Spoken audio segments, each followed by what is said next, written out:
going. She always tells me to make sure that we're side by side as well. Looks from my side, looks like we are. Yeah, looks good. I think I've got this thing in the bottom corner. And hopefully you don't hear any construction noise in the background, because that would be quite authentic, though. They're building a house. They're building a house opposite us. Don't worry. They've done the piling, so that's all right. It's all. I think that's the loud bit. Cool. Well, let's get going then. Okay, so I'll just do a little pause. Okay, welcome to DID number 13. Unlucky for some, but hopefully not for Robbie Epsom. Welcome, Robbie. How are you doing?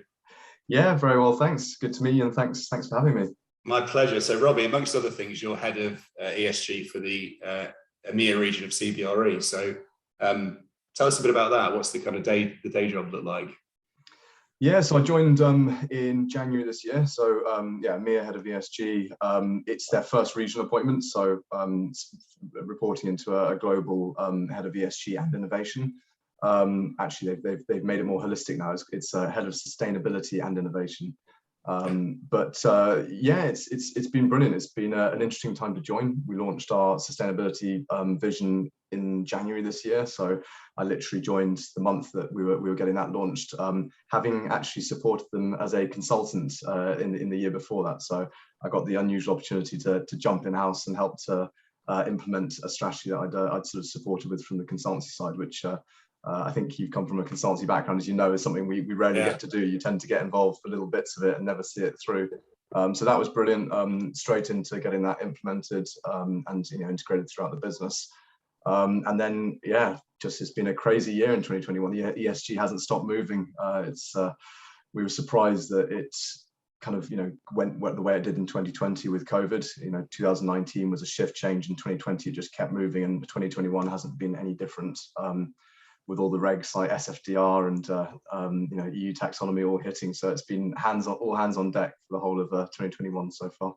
Yeah, tell us. Yeah, let's get a bit more into that. So the SFDR, for people that aren't aware of it, is the Sustainable Finance Disclosure Regulations, which has been dubbed a bit of an anti-greenwash legislation piece from the EU. But I personally kind of see it as something quite genuine in terms of helping look at the integration of ESG within the investment activities, but also the kind of disclosures linked to that. Well, first of all, what do you think? How do you see that, and how are you seeing that kind of in the work that you do coming to the fore as well? I think any EU regs can be challenging to deal with, particularly when we're still waiting for the final technical standards to come out later next year. But I think on the whole, it's been a positive thing. The market moves so quickly. So in 2019, ESG just rose up the agenda. Suddenly it went from the shop floor to the boardroom, and social gained a huge amount of prominence as well. And suddenly you had, not just in our sector, but across all sectors, people going out and almost using ESG or sustainability as a way of selling their products, pushing that that kind of company up in terms of PR and things like that. So I think there had to be some type of response that kind of tried to pull that in line, and SFDR taxonomy have tried to do that. And it doesn't necessarily need to be perfect, but what it does is it brings us all into line in terms of a common language, particularly in terms of taxonomy. It gives us a language where we all know we're talking like for like. So if we go out and we say we have a fund that's doing this, or an asset that's achieved this, we've now got a sort of framework where we know amongst our peers, our investors, that when we talk about a green asset or project, we all mean the same thing. Even if that definition might not be perfect, at the moment we're all using that sort of imperfect definition, and as it iteratively improves, we kind of all improve together. So I think it's been a positive thing. It's been a lot of work. It's been quite a wake-up call for all of us to make sure we're getting in line. But so far, I think the market's quite happy with it. I think they welcome the ability to have that like-for-like comparison, because otherwise it kind of it's a barrier to transparency, isn't it? If you're putting yourself out there and you think, am I making the same assumptions, using the same language as my peers? It starts to become a little bit of a risk. Whereas if you know that you're all speaking the same language, it really opens the door for transparency and comparability. So I think it's been a positive thing. It's a moving piece. So we all know that the guidance is evolving.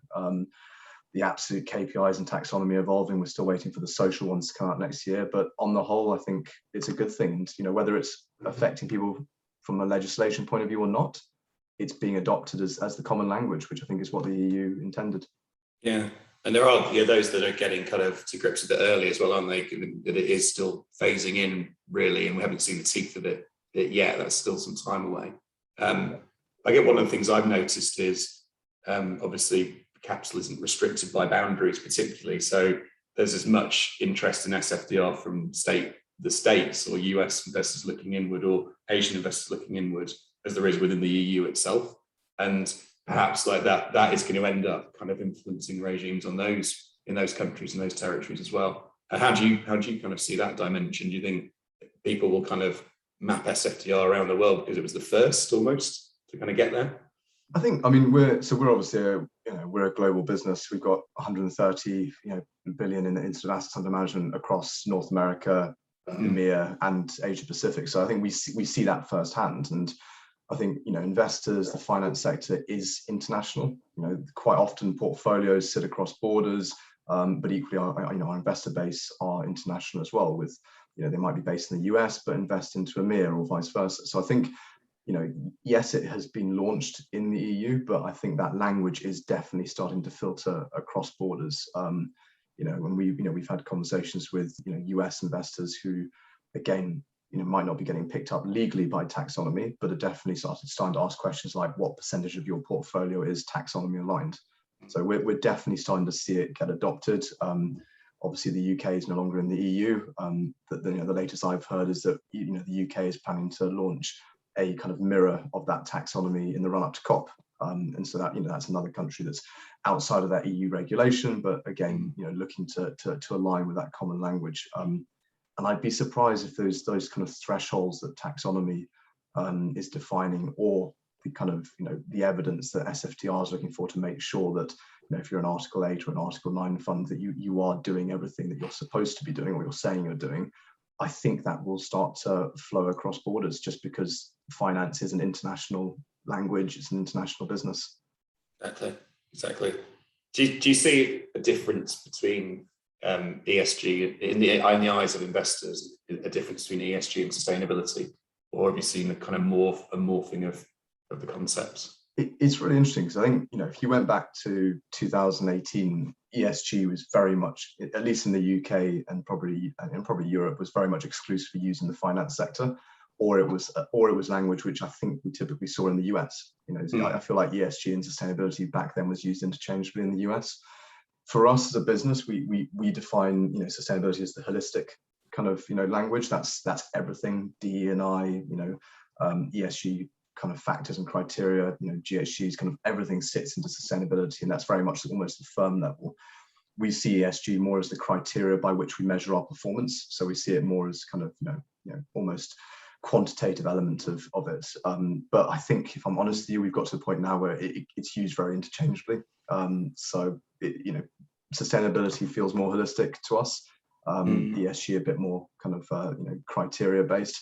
But I think it's got to the point now where ESG, its reports now CSR, sustainability, or ESG. So it's a real exactly, because I think you're right. When I first started out in this kind of area in early 2000s, I was at WSP. I know you were at WSP before, like prior, in the kind of big consulting world, and it was kind of environmental due diligence was like the team, and they were doing ESG really in many ways. But ESG was that kind of risk assessment process. So as an investor, you use ESG as a due diligence tool if you were progressive enough and you thought about risk enough. But now I think that it is definitely morphed. But one of the keys is it's called the Sustainable Finance Disclosure Regulations, not the ESG disclosure regulations as well. So the key is that sustainability is that more holistic concept, and I think that's what I was going to kind of come and ask you a bit more about. The Sustainable Development Goals. I know that you kind of, I've seen you kind of quite vocal, write about those. And when I kind of started advising corporates on, or giving advice as I could around SDGs, in the corporate sense, there was a bit of a movement for people just to kind of say, we're aligned with these SDGs, and do it at a very high level and very shallow level. And often I felt that was the best you could do, because because they're very difficult tools to wield from a corporate perspective. Yeah. And in my opinion, how do you see that? Like, how can organisations use the SDGs or align with the SDGs, but do it in a genuine way? Yeah, I think so. I mean, I like the SDGs as a framework. I think it's brilliant. It's if we're going to be successful in sustainability, we have to think globally. We have to think at systems levels. The SDGs are great because they are global. They're equal in what they cover. You know, it's not just climate and greenhouse gas emissions. It's everything from, you know, education to social well-being, water. You know, the works. You know, even collaboration. So they're a brilliant framework. But I think, just like you said, they're very open to that sort of greenwashing piece, because they are actually a lot deeper than a lot of Western corporates kind of, you know, kind of allude to in the sort of targets that they set. And I think, you know, I don't think it's a bad thing that in the West we use the SDGs as a way of saying, you know, we've mapped against this and we contribute towards. But I think we just have to be very transparent and open in that sort of, you know, understanding. You know, the SDGs are there to tackle real risks, and many of those don't sit in, you know, developed Western countries. You know, they're you know, things like well-being. We're not thinking necessarily, you know, how happy someone might be in an office in London. We're thinking more about mortality rates and things like that. So, you know, if you look at the underlying 169 targets that sit below the 17 SDGs, they are very, you know, serious things that have to be tackled globally. And it's why when you look at COP and the mobilization of green finance, you know, they're talking about Western developed countries, you know, not just in the West, but just developed countries globally, contributing that 100 billion to developing countries, you know, that responsibility. And that shouldn't just be about climate, that should be about the SDGs, because, you know, those issues sit well beyond our boundaries. So, you know, when I talk, you know, I guess, you know, coming from the consultancy background, when I would talk to corporates, it would always be, look, don't try and say you're going to tackle all 17 SDGs, because you're not going to tackle even one SDG in entirety, and you're certainly not going to tackle all of them. So the language is more about, we're going to contribute to in some way. And it's about mapping. You know, typically, you know, we would recommend on the consultancy side something like maybe 5 to 8 SDGs that are material to your business, where you can actually make a difference. And that might be things where, you know, your value chain or whatever it might be directly aligns with something in one of those SDGs, and you can make some type of contribution in varying levels of kind of materiality. But I think the most important thing with the SDGs is it shouldn't just be inward looking. You know, as a corporation, as us as CBRE, you know, we've mapped against the SDGs. We shouldn't just look inwards to what we can do to contribute within our own business.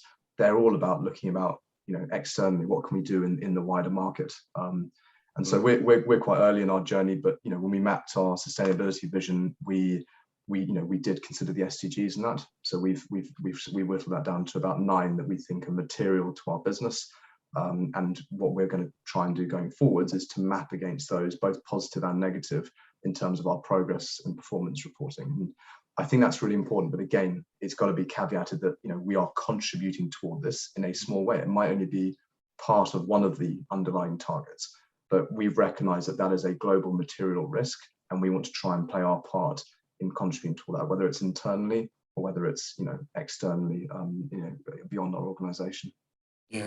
No, that makes perfect sense. I think this to me links into that whole thing around organisation purpose and why are you operating this business and what impact you're hoping to have. And I think that's a relatively new thing for organisations to think that way about the impact that they have. And if you look at the SDGs, it's sustainable development. Sustainable development is intergenerational equity, is leaving the planet as good, if not better, than it is now for the next generation. So that's why these things exist, right? And they exist to look for those huge macro challenges like climate change or lack of water and sanitation or whatever it might be, education not being kind of in existence or women being treated differently. That all these is such a rich, diverse area, isn't it, of factors and things that you could consider, and it is impossible to. But if you come back to it as an organisation and think, actually, what am I trying to achieve? How am I contributing to that holistic goal of just improving the planet or prosperity or people, then that's in some ways it's just the starting point that it's got to be anyway. So and I think if COVID's taught us one thing, it's that the planet is an interconnected system, and you're not going to solve any of these global systematic challenges by just focusing in your own organization or in your own country. You know, we have to. Climate is, you know, as the SDGs say, you know, one of the most effective ways to tackle climate change is education. You know, particularly education for young girls in developing countries, and you know that sort of stuff doesn't happen in the UK. It doesn't happen necessarily in a Western organization. That involves going beyond your organization, potentially sometimes even beyond your value chain. So I think, you know, the SDGs hopefully bring us back to that sort of, you know, yes, you've got a corporate strategy, yes, you're working towards net zero, but don't forget the SDGs, because it's not just about your organization, it's about going beyond. And that's why, you know, one of the pillars in our sustainability vision, which we launched earlier this year, is influence, because we think, you know, we've got the two which look inwards, which are climate and people. But we really felt that, you know, being part of the CBRE group, 100,000 plus people, and being an investment manager with 130 billion AUM, you know, almost a virtual city, we've got an ability to influence beyond our own boundary. And, you know, even looking at in those investments where we're not, you know, they're not directly within our own portfolio, we're not effectively a landlord, again, we can work with those underlying fund managers to influence in positive ways. So I think influence for all of our organizations is a really key thing that we need to think about, and the SDGs are a great framework for sort of focusing that. Yeah. On to climate then. So what does the net zero roadmap look like for CBRE? How have you kind of considered that? Yeah, it's been a core part of the vision that we launched early this year. So I mean, as I'm sure you know, 40% of or thereabouts of global emissions come from buildings, construction operations. So our sector has a big responsibility in that space. Even more if you include infrastructure, which we've also got in our mix, as well as other investment strategies like credit and listed securities. So, you know, we have a huge responsibility, but I think I always like to flip it, you know, probably consultancy background, but also I think if we're going to be successful, as Christiana says, you know, we have to be stubborn optimists. And, you know, I think that it's an opportunity. So I'm very much framing it as an opportunity for us as a business to be part of that transition. So, you know, within our vision, climate was one of the key focus areas. It's a material risk and opportunity for our business. And unless we significantly change what we do as a business, that should be a long-term vision because of the, you know, the scale of the assets we have under management. And that's why we launched a target with that vision to be net zero by 2040 in our directly managed portfolio. So where we're the landlord, we're looking to come beyond 2050 to be net zero by 2040. And we've pegged that to the World Green Building Council definition to make sure that as that evolves, as guidance evolves, as science-based target initiative updates things, that you know, our target also evolves to make sure it's aligned with that scope and boundary. So at the moment, that's the big one, which came in January this year. But CBRE Group has just committed, our parent company, they've signed the climate pledge, and they've also joined the business ambition for 1.5 as well. So we're part of a group which is making big commitments, which is really great. So I think, yeah, those businesses that can afford to do more should do more, and it's really good to see in the run up to COP a lot of big organisations like the CBRE Group and others making these bolder commitments, and hopefully they continue to evolve as we move into this critical decade. Absolutely. How much do offsets feature within that strategy? So it's a question we get a lot. We've taken the approach of not coming up with a removal offset strategy from the get-go, because we want to focus on reduction and abatement. And I think, you know, in our sector, if I'm right in remembering, I had a look at the Science-Based Targets Initiative net zero criteria, which is just going through consultation. I think they've said for mixed use, you know, they're sort of suggesting around 90% reduction for our sector, which is quite a lot.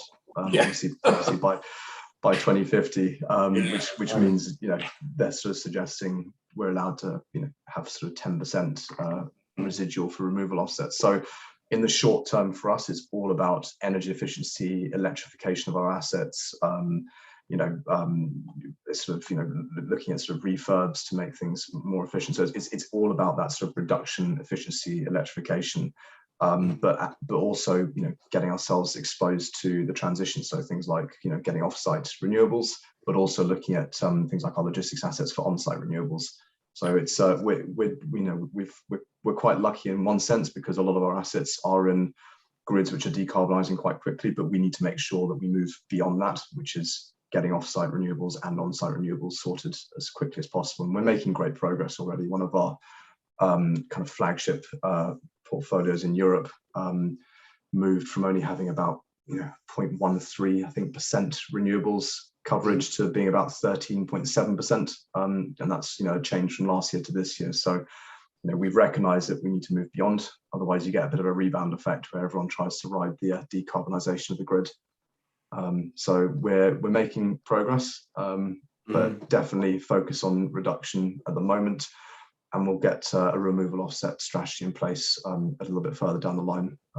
But I think another thing we'll be looking at is the potential for avoidance offsets, because as you would have seen from Science Based Target Initiative, as you transition to net zero, there's also that opportunity to effectively balance the books and get yourself to be carbon neutral.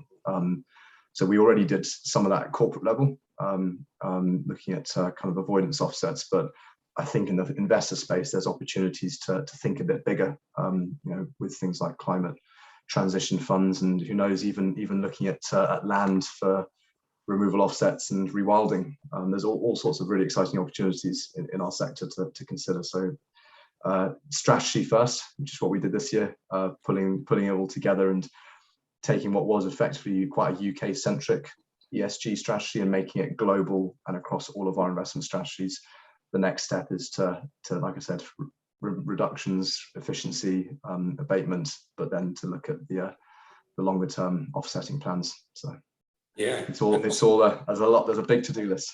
There's several cans of worms, aren't there, that could be opened along the way as well. That's the fascinating thing, as we get more granular and more into the information. Yeah, and also we're being held to account more. Things like offsetting used to be very, you could almost pick a price, couldn't you? And there wasn't as much scrutiny over avoidance versus removals, whereas now, the prices, even the things like gold standard, which set a price around $20 a ton, that's now not really considered best practice. The UN talking about $100 per ton and potentially even more than that. So it's a very fast moving piece, and it's great to see the voluntary carbon markets initiative launching in the run up to COP, because I think that will really start to bring the market in line, because I think for offsetting to work, it's got to be credible, but it's also got to be international.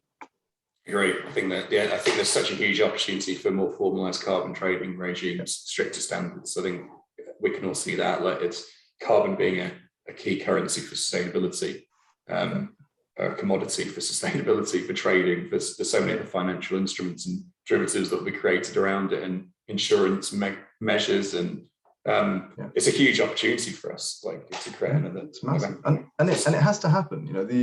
I think I saw that Microsoft were doing direct air carbon capture. They've literally invested in technology that is effectively mining carbon from the atmosphere and then storing it in some way. And these things are going to have to happen if we're going to do the sort of removal carbon sort of journey that we all need to go on. And there's going to be those that have the ability to provide that solution, whether it's technology, land, rewilding, tree planting, and those that need to get access to that but don't have the ability, and therefore will be looking to invest in it or pay for it in a meaningful, incredible way. So I think you're right. There's a huge opportunity there, and it's part of the solution. It's not the full answer, but it is a big part of the solution.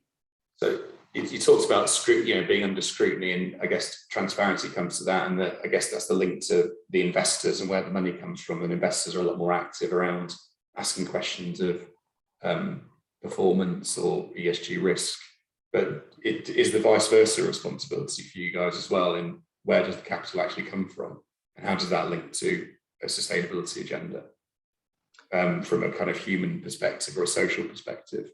Is that your responsibility? Where does the cash come from? The funds. So our investors. Your investors, exactly.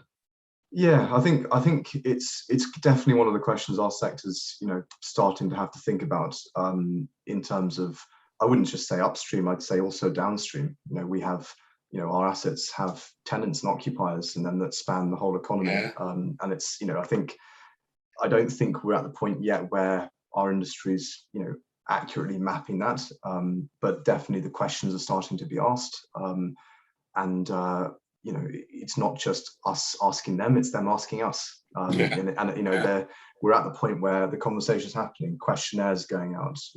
We do something called the due diligence questionnaire, and we're asking that both upstream and downstream, and they're asking us, and that conversation has started. And I think we're quite lucky in what we see, where there is a question asked. Quite often they'll go away, think about that, and come back with a solution. And it could be something as simple as maybe one of our suppliers, are you ISO 14001 certified? No, but next year they are, and it's just by asking the question we're seeing a lot of movement. I think we're quite lucky in the sense our value chain isn't, we're not a manufacturing business with an extensive value chain that spans into Asia Pacific and wider. Most of our investor base are EMEA, North America, with others obviously scattered around. But there's the market is moving quite quickly, and I think we're at the moment we haven't reached the point where we're having any really tough conversations, in the sense of we found out about something which we're having to do some serious digging into. I think the main thing we're focusing on is the elephant in the room, which is the assets under management, and I think the growing elephant in the room is embodied carbon, which is as the grid decarbonizes, as we all start to switch to off-site renewable providers, and maximize all the available roof space we've got for things like solar. The next thing is embodied carbon, both in the developments and the refurbs. So for us, the big priority, and I guess it's a similar answer to the one on offsetting and where are we focusing now. Our real priority now is where do we have that direct control, where we can get that big change. But you're absolutely right. There's going to be lots of marginal gains in the sort of periphery conversations as we go on, to also consider. And I think for us, one of the most exciting things is tenant engagement. It's an area we're really looking at. If we can understand their sustainability strategies, but also start to work with them, that's a positive. We're a virtual city under management. We effectively house a large chunk of the global economy. Supermarkets, office tenants, residential. So we're speaking to all these people, these companies that are causing a lot of the the emissions along with us. So working together across all those different companies is a huge opportunity.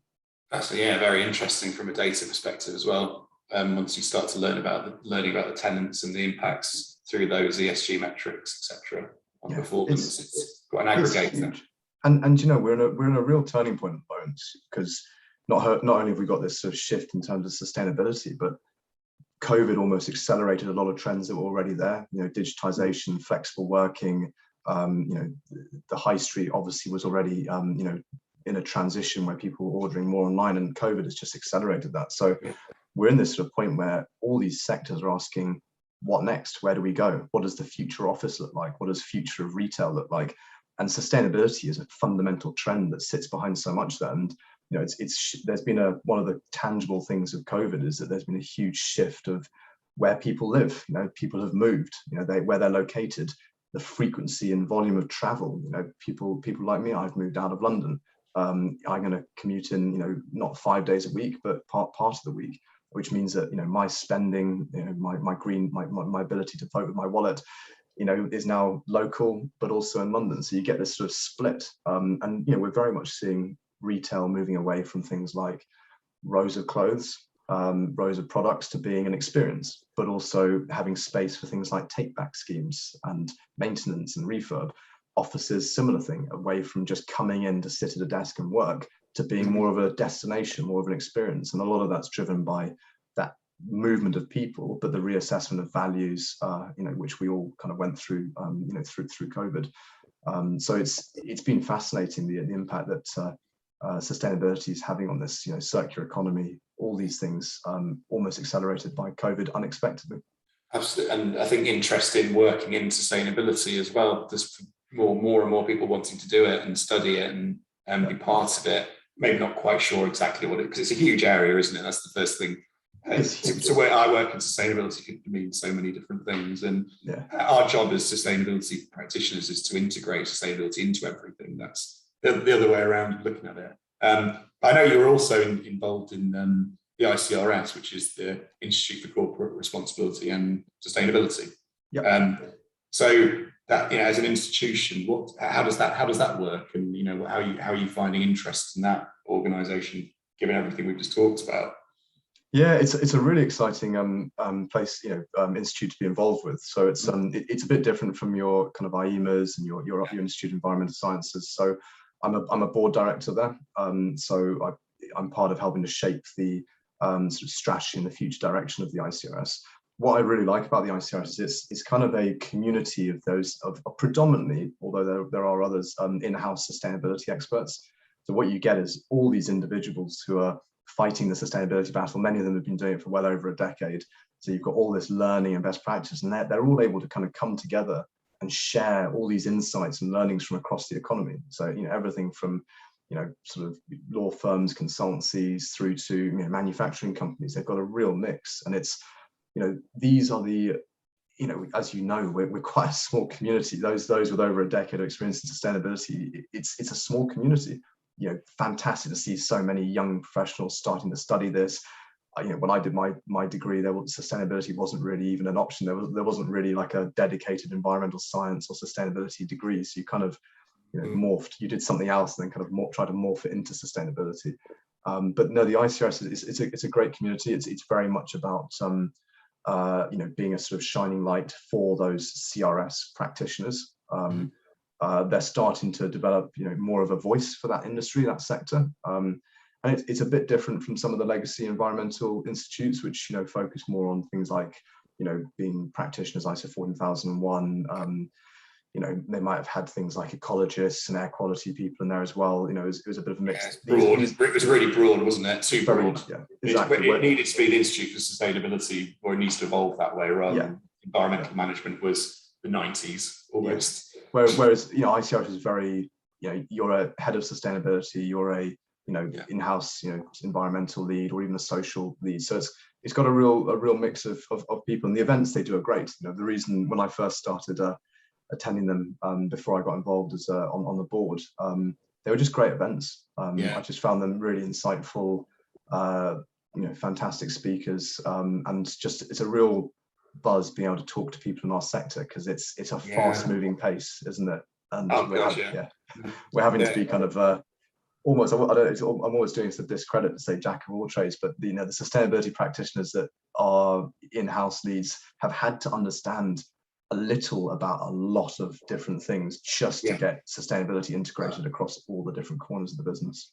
Absolutely. You are, if you refer to yourself in that way, you are the ultimate generalist in many ways. You have an appreciation for so many different areas, like we talked, if it's in that people bucket, that planet bucket, the governance bucket on its own, or the compliance aspects. And it's a massively kind of important career or objective to have to get into it. But equally, if you just want to focus on specific aspect, like being an expert in energy efficiency, or waste, or water, which I think is, I'm not going to start on that, but that is the most important one, I think, for the future.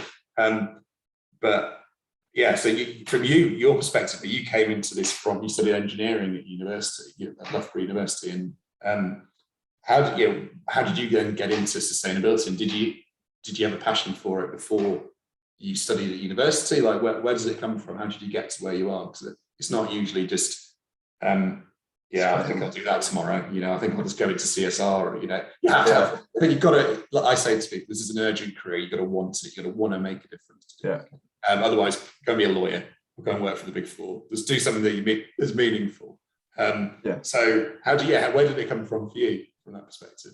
It was, so I mean, I grew up in Kenya, so, you know, spent a lot of time out on safari, out in the bush, as they say, and it was you know, for me, I saw wildlife without any kind of at least back then, without, you know, any sort of human intervention or signs of humanity other than you know, us on the walk, or whatever it might have been. And so I always, you know, liked and had, you know, a love for nature. And then I think, you know, what really sort of sparked it was I moved to Dubai well before they had any skyscrapers. I don't think there was a single skyscraper when we moved there. And kind of, you know, watched that, you know, I watched that grow, and just, you know, at first I was obviously fascinated, thinking this is incredible, these buildings shooting up everywhere, you know, palm tree shaped islands on the plans and all that sort of stuff. But then started to think, you know, actually, you know, this is a bit unsustainable. And I kind of got really into building sustainability. They started to build some quite innovative things, quite ahead of their time. Bahrain had the tower with the wind turbines built into it. They don't work perfectly, but the idea was great. And it's sort of this sort of link between the built environment and sustainability just really was very apparent in Dubai. Sticking a palm tree shaped island into the sea. I mean, if you remember your sort of GCSE, if not earlier geography, that's going to cause you some problems on one side in terms of longshore drift. So all these sorts of things was just fascinating to see how they weren't being thought through, but the opportunity that they had to do things well if they had been thought through in terms of the built environment. And I studied chemical engineering or process engineering, depending on where you are in the world, because it felt like the best engineering degree to do in that sustainability context, because it effectively is with chemical engineering, you're drawing a scope and boundary around anything, a manufacturing plant, a corporation you could do, or a product, and you're looking at the energy and the mass flows in and out of that. So for sustainability, it's effectively life cycle assessment, and it's an excellent degree to do for that. And I've actually seen a lot of chemical engineers go into sustainability. Our new global head of sustainability and innovation is also a chemical engineer who sits at exec level, which is great. So we've got STEM at the exec level of CBRE Investment Management. But when I did it, it was always with the intent to do sustainability, and then it was right time, right place. My first placement whilst I was still doing my master's was at Atkins. And they pulled me into a room and said, we know you're a bit interested in renewables on buildings and things like that, and we're looking at hydrogen fuel cells and stuff as well. It was a sort of again a bit of a hobby project that Atkins was looking at. And they said, look, we're about to launch our carbon tools program to try and get carbon critical thinking into our engineering projects.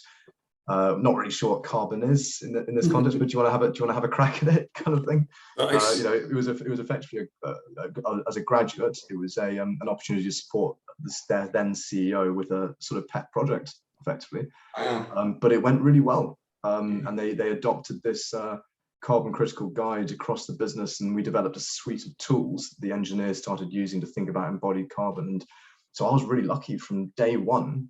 I got this carbon gig, which effectively meant I was into sustainability from the first day in the working world, and that was a great springboard to jump into life cycle assessment, and then the wider, more broad CRS, corporate responsibility, sustainability that I'm doing now. Yeah, I can see that.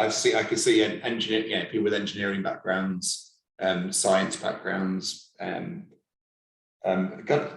economics backgrounds. It doesn't. There's so many aspects to what this subject covers. If you've got a passion in a technical discipline, it's all going to be useful in sustainability. That's the point. And I think people with analytical mindsets absolutely fly in advisory consulting, because it's about process, it's about data. Building. You're talking about building. First, build a plan, build the strategy, build the method, test the hypothesis. That's what this is. That's what this is. And people with science backgrounds generally do very well. But I think enough of that. We've had a great chat. Now for the really, really important bit. We're going to look at your song choices. So Robbie's chosen 7 songs, and he's chosen a box set or a TV series or a film or something like that he'd take if he was on this desertified island with not much else going on, and he gets a choice of a gadget. So let's start with the songs. And I was listening to this. I always do this. I always listen to songs before I talk to the guests, and I really enjoyed this because it was some of the music from my childhood that my dad liked. In particular, like you, I grew up in Bahrain, I grew up in Hong Kong, and I can remember this in hot countries with these songs on the radio on tapes in the car.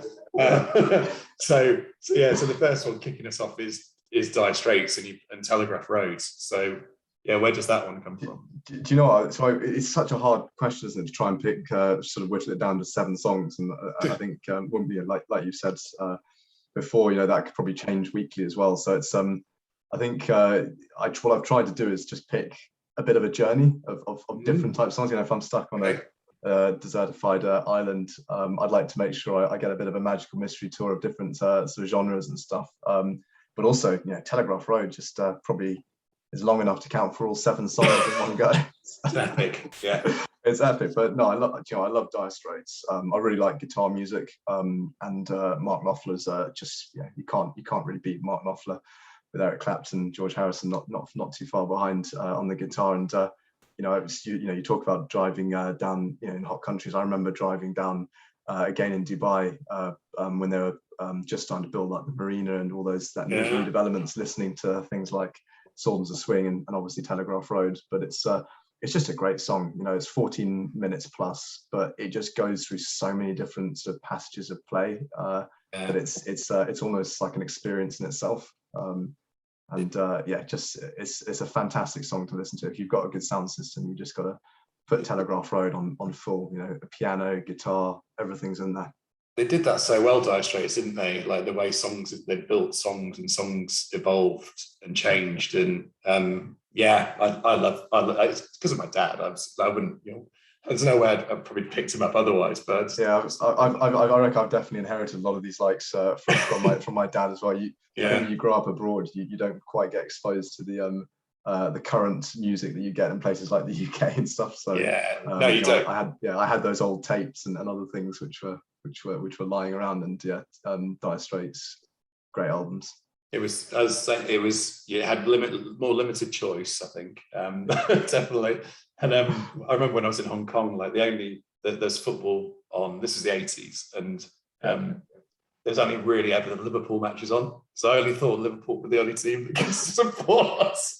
So I was supporting Liverpool.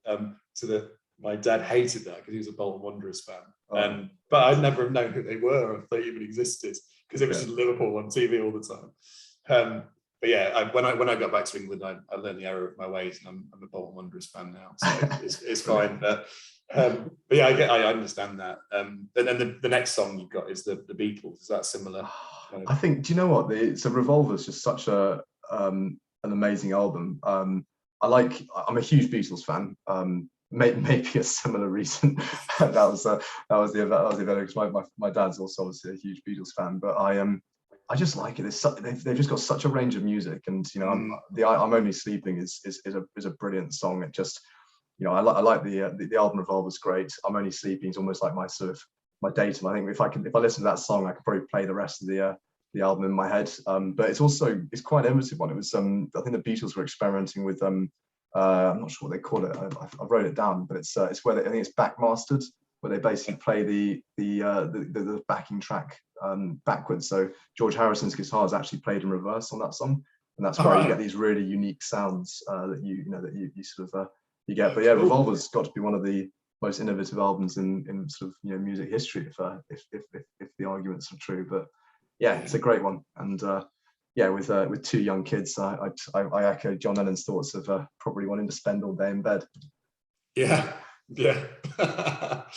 Excellent. Yeah, I'm going to have to listen to Revolver after this. That's going to be my job. That's brilliant. I mean, it's Yellow Submarine, it's Eleanor Rigby, it's all those sorts of songs. I love happily listen to that. And then a little change in tempo for the next one. Yeah, so, I told you it's a journey. I love this, the Jurassic 5 and Concrete Schoolyard. So do you know that Jurassic 5 are?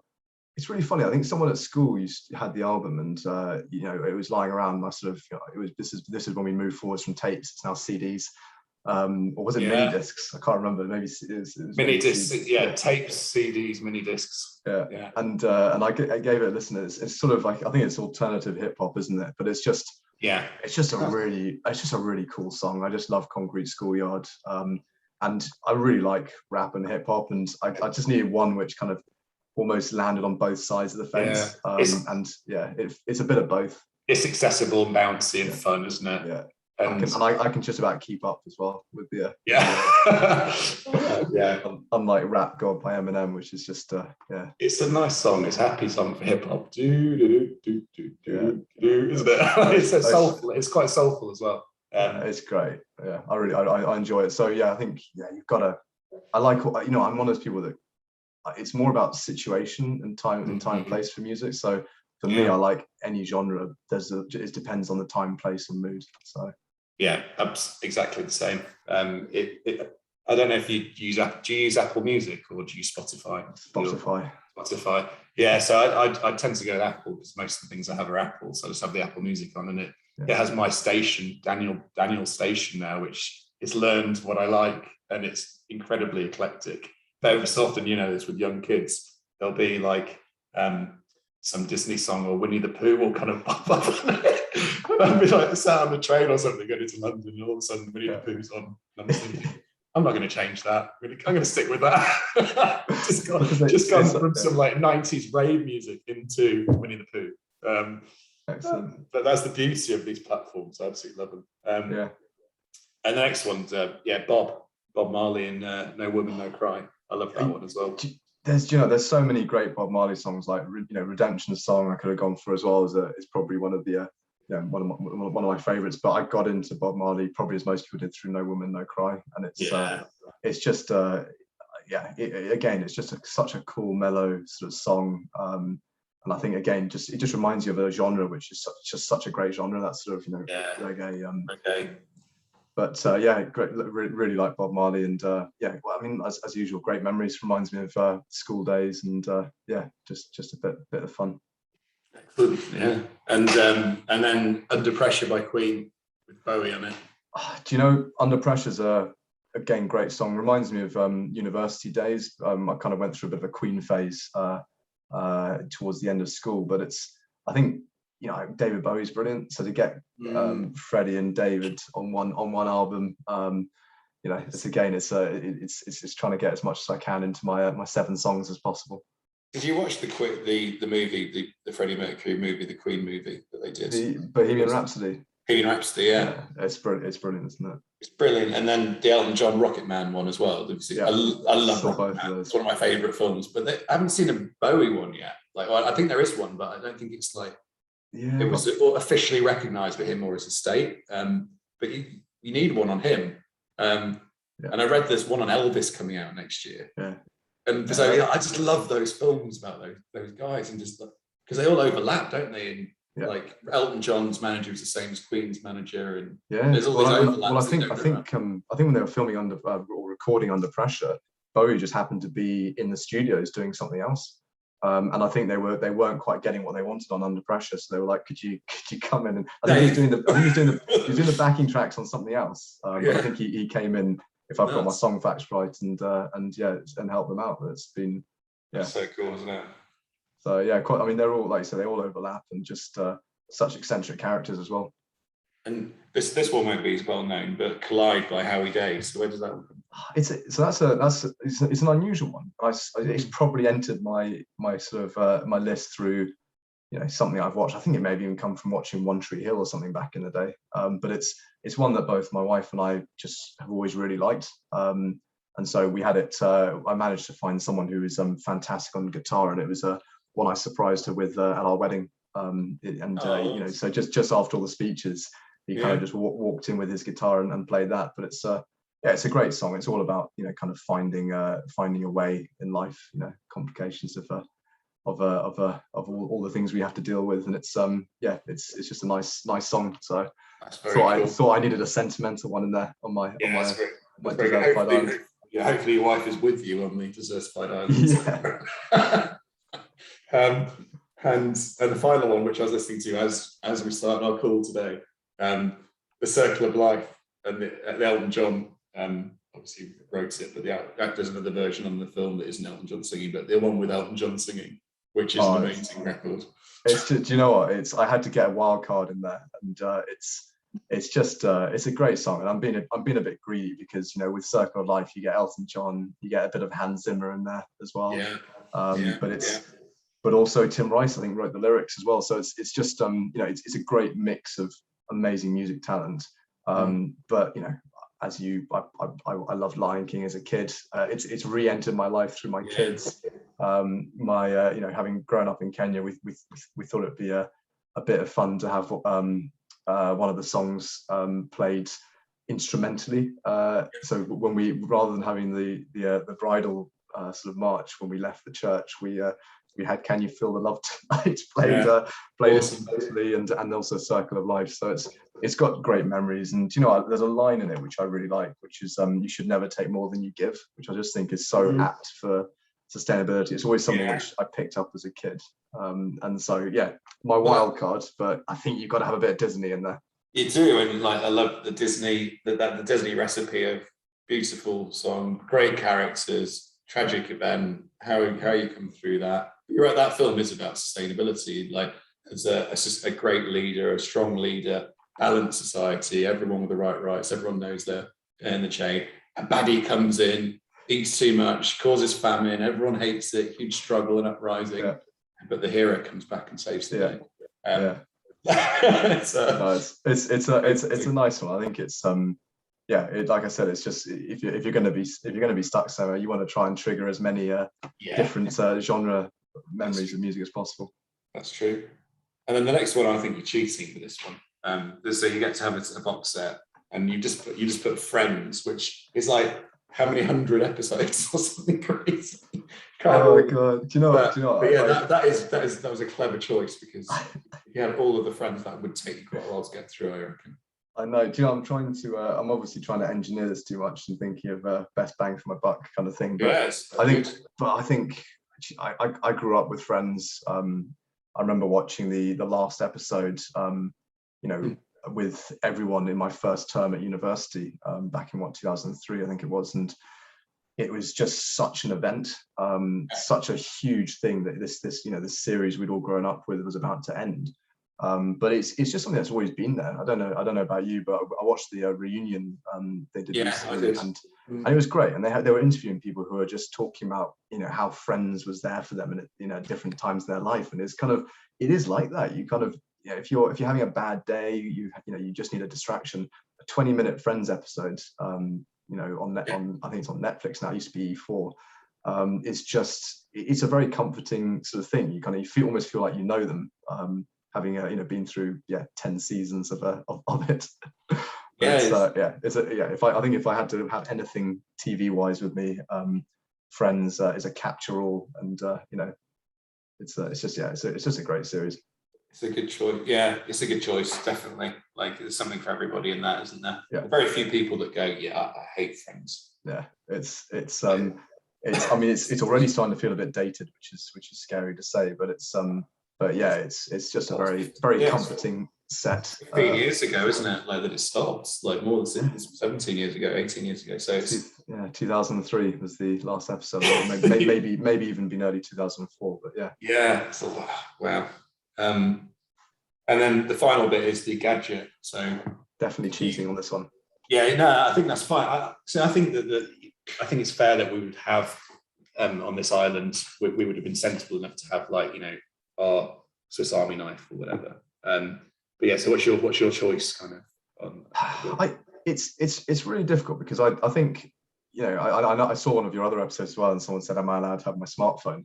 But it really is the digital Swiss Army knife. All the things you're talking about, music, box sets, they're going to have to be watched and listened to on something. And even without without signal, you can pin all this stuff offline. So it's everything, isn't it, these days? It's your calculator, it's your your music, your TV. If I'm being really boring, it's got to be a smartphone with a solar case on it or something, because but if we're being practical, I've said it's got to be a Leatherman or something with a flint. You've got these Leatherman where you can, because I feel like starting a fire is probably going to be one of the key things which we're going to run out of if everything else is falling apart. A good Leatherman with a flint on it pretty much does everything you need to do. It's good. I watched I don't know if you ever watched this when you were a kid, but I watched the with my daughter the other day, Swiss Family Robinson. You ever seen that? And they built this incredible tree house. Like they just they shipwreck, and then he's like, I'll just go go to the beach, love, for a few hours. I'll sort this out. And she comes back the next day and they built this amazing. It's like that's what's happened overnight. But it made me think about this, and that if you did kind of wash up on an island, or everything changed and you had to kind of build your civilization, we are quite lucky now in that there are these see, you know, the solar arrays or solar panels that we can use, that we know how to construct turbines to capture wind energy. And these two, right, if you've got kind of an old computer or something, you can store lots of stuff on it. So it wouldn't actually be as bad as you thought it could have been before. No, I think the thing is that the key things, you know, you said water was one of the most important things.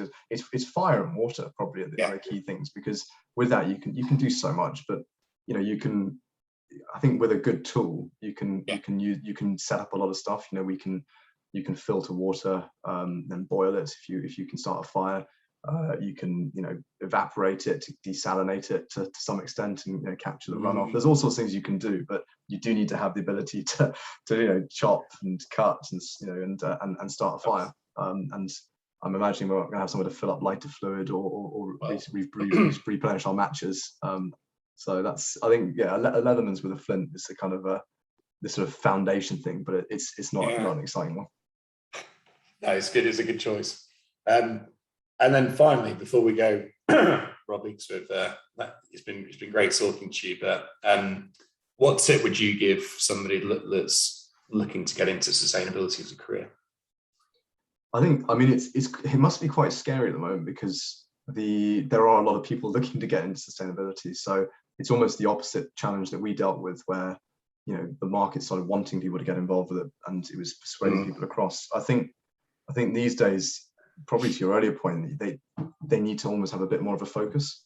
You know, I think they need to look for ways to distinguish themselves, because quite a lot of people want to do it, but maybe haven't necessarily thought it through, you know, as much detail as maybe we had to back in the day. And I think if they could look for ways to distinguish themselves, beyond the degree, work experience in something relevant to what you want to do, you know, even if it's sort of voluntary outside of your studying, but also any kind of specific. There's so many great courses that are targeted, you know, at ESG, at corporate sustainability, that you can tag on, you know, to your degree or master's, just to give you that extra edge. But if I'm honest, these days we just want people to get into the industry. So I would say, get some work experience as quickly as possible after your degree, and you know, and jump into something, because, you know, people are just desperate for passionate people with good, strong analytical skills that can come in and help, because we're short-staffed. It's you know, there's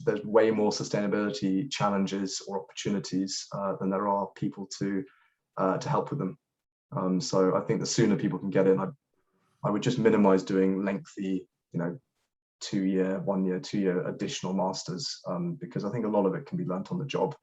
And if you want an extra stamp, that can always be done slightly later or part-time. Well said. Absolutely agree with all that. I'm going to leave it at that. So if you want to listen to Robbie's playlist, it's going to be on Apple Music and Spotify.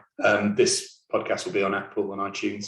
And just to say thanks so much, Robbie, for your time. It's been lovely to meet you, lovely to talk to you, and best of luck with everything at ICRS and obviously at CBRE, and hopefully speak to you again soon. Brilliant. Thanks for having me, and great to have a slight spin on the podcast. It's nice to be asked something different. Cool. Take care. Thanks, Good to meet you. Thank you. Bye. Right.